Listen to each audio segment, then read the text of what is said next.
And if you've ever seen Yu Yu Hakusho before, then you remember the character called Jin, tornado guy, Jin the Wind in Hakusho. Well, he had this thing where most attacks couldn't hurt him, and the reason why is because he controlled the wind, and any attack that has to pass through the air also pass through the wind that he controls. So I'm wondering why she didn't just divert Usopp's attacks like the way she did for Zeus.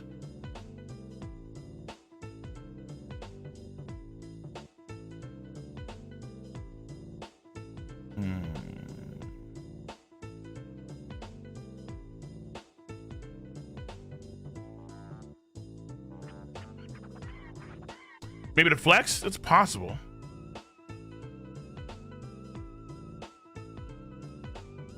She kicks Nami. And then she fucking does the inverted Japanese squad.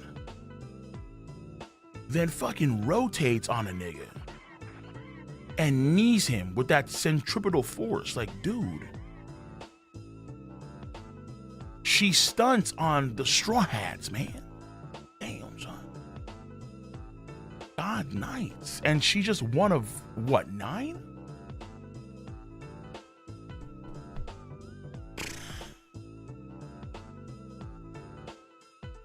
And I know folks gonna be, oh my god, Jinbei's low tier now, he's so trash. Jinbei's washed up, dude. Jinbei's not. Jinbei's fine, okay? Jinbei's fine. I think so keep in mind, just keep this fact in mind. I think that, well, this is my assumption here, but I'll tie it to a fact. I'm assuming that this is still early Elbath. Elbath. Ugh. And Oda, fact, has said before that he likes to nerf the Straw Hats at the beginning of arcs, because arcs would be too short if the Strats were coming into arcs at max power intensity. Oda has said that verbatim. Okay, he likes to nerf the Straw Hats at the beginning of arcs, and then come the end of arcs, makes them actually utilize their full strengths. The issue with that, though, is that it becomes a little more weird when the Straw Hat crew are on the caliber of an Emperor's crew, right? So,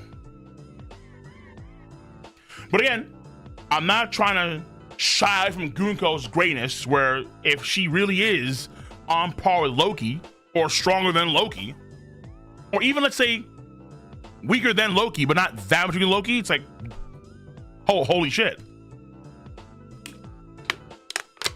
Because if she is that good, she could be comparable to like Law, which is like, nigga. Now, I don't think so. Cause that's Trafalgar D. That's Trafalgar D. But let's see how things move on when she fights at full power against someone that's like, I still want to see a Nami and Robin tag team versus Goonko, but I digress.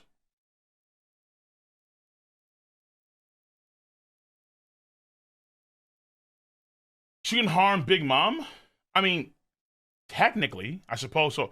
Harming Big Mom versus actually being Mom is two different things. Like, you can harm Big Mom. Big Mom can take oodles of punishment, man.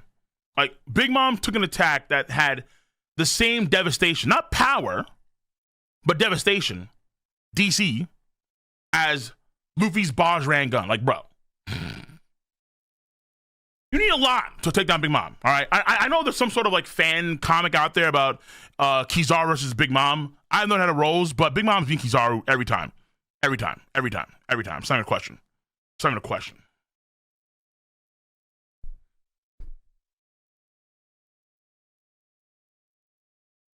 All right, let me see what's going on. Let me see what's going on over on YouTube.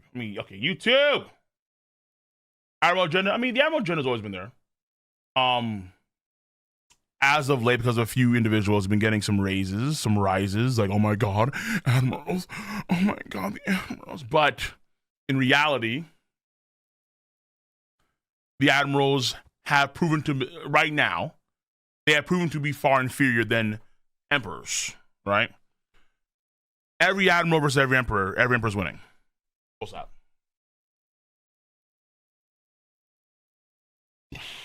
Okay. Reggie Hustle Jr. I'm so glad she modeled it after a shark as a navigator. Sea kings threaten sea travelers, so marine life attacks 100%. Oh, okay, fair enough. Also, you and chat predicted the redirection in the last chapter. Faded regen is crazy. I mean, it's like we put up possibilities. Like we just put up possibilities. Like we never really know, but it was possible. And like again, like her changing the attacks makes sense, obviously, because given the arrow power, it's well if she just say go over here, then like what can you really do? But the fact that she can do it so quickly, she's doing this so like while Jinbei and Brooke, who's known for his speed, while they're in mid attack, they cross because she comes in there. That's impressive. That's actually impressive because Brooke is really fucking fast, and the fact that Brooke got tagged is saying a lot. That's kind of crazy. Like G-May is one thing, but Brooke, shit. Reggie again. Okay, yeah. If a kid did this mural here with this much detail, there definitely exists text/tales in every nation from differing perspectives, even early Holy Land. Possible. Maybe there's text. Okay, so maybe for example, like Holy Land has information or text that the Lunarians are behind. Yeah. So Lunarians had prophecies and texts and so on and so forth. And then when they were wiped out, Holy Land, Celestial Dragons, the 20 kingdoms or like 19 kingdoms, they took the information for themselves and used it to their own benefits. Because the Lunarians had it beforehand. Because I don't see the Holy Land dudes, unless Emu knows, but I don't see the Holy Land guys, given how, what's the word here? Their hedonism is so high. On average, I just don't see them really caring about these sort of prophecies. So it's got to be on the part of the Holy Knights, I guess, and the 5 elders and Emu. But even them, I don't see them having anything that's like fortune-telling stuff that you would see, well, let's say, Madam Shirley, unless they do, somehow. What's up? Huh? So it's got to be text, and I'm assuming from the Lunarians, because Lunarians also had a lot of prophecies about Joy Boy, that kind of stuff, because King alluded to that kind of stuff when he was talking to Kaido.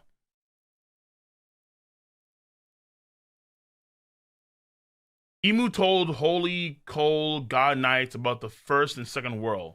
Emu told the Holy Knights about the first and second. I mean, sure. Wait, so you think that Emu told wait, hold on.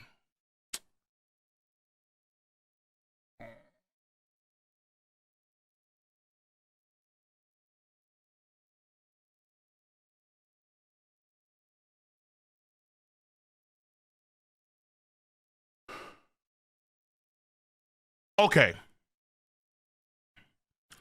They know, or she knows, because it's the same reason why Sengoku and Akainu knew. Remember, during Vegapunk's speech, there was a panel of Akainu, oh no, magma, mad, and then Sengoku was eating all these biscuits. He was like freaking the fuck out. It's because they knew.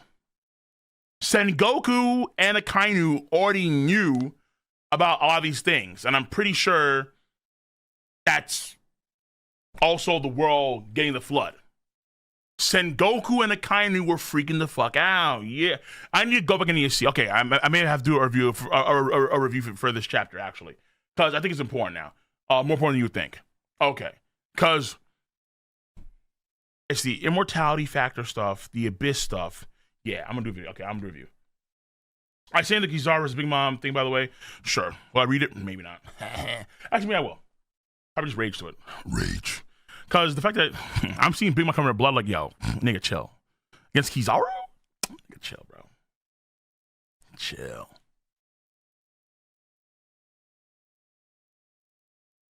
GDN. Comparable to Loki, but can't KO Nami or Usopp with arrow amped attacks. Shamrock probably just doesn't think Loki can get past her regen. I mean, maybe, but listen, like, okay, look. I don't think Goonko's going all out here, okay? Like when Goonko does this kick to Nami, or when she does the blocks to, or when she rediverts Brooke and Jinbei, all she's doing essentially, like from this point on right here, all she's doing is just trying to get them off the ship. So, like, I don't think she has to KO or like actually kill them to prove that she's on Loki's level, right? I don't think so. What she's got to do is be the top tier. Now, it can't be someone like Sanji, because Sanji, he's going to lose automatically. Duh. Zoro, I don't see fighting against Goonko at all. I mean, honestly, if she just fights Loki in the fight and wins, then it's like, okay. But Loki's going to be injured for a while, so that probably can't happen. Why not? I just don't see, I don't see how you have Goonko fight against Zoro. Maybe, but I just don't see it.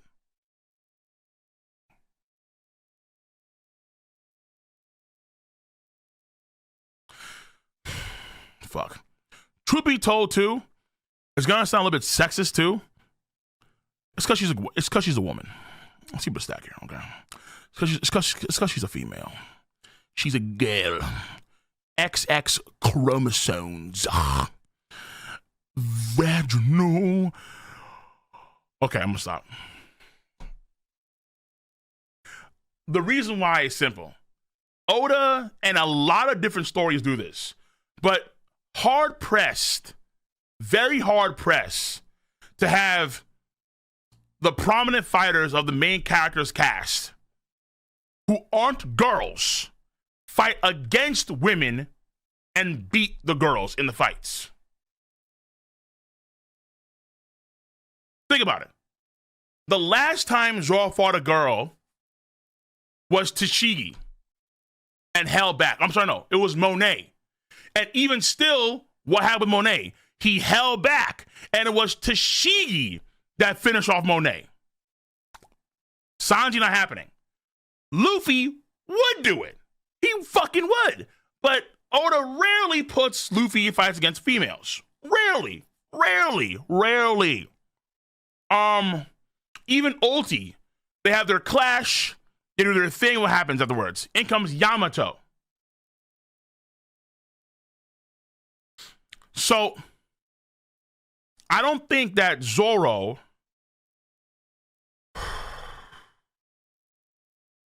after Monet, I don't see Zoro going all out against Goonko. I just don't see it. I really do. Big Mom is all woman. But I said before, the main cast, who quote unquote takes out Big Mom, quote unquote kid-in-law, but then it was the Acme Warhead, but then it was falling down into the abyss, and then it was the volcano. You know what I'm saying? If you want Zoro to dash through Goonko, I'm gonna saw that. Itori. Ow, my fucking head. Shishi Sonson. Delia. Rono. What's next? Cutting adamantium? If you want that, that's not gonna happen. That's not gonna happen. It's not. It's not. It's not.